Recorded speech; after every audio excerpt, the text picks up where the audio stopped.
तर आज बनवली कोथिंबीर वडी। तर त्यासाठी काय केलं बघा, कोथिंबीरची एक जोडी छान स्वच्छ नीट करून घेतली, स्वच्छ पाण्याने धुवून घेतली।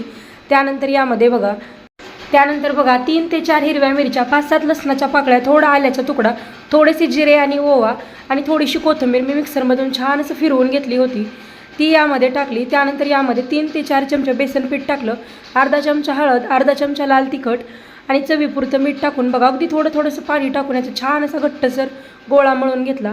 त्यानंतर बघा हाताला थोडंसं तेल लावून घेतलं आणि याचे बघा छोटे छोटे रोल बनवून घेतले। हे रोल मी पाण्यावरती छान असे वाफवून घेतले।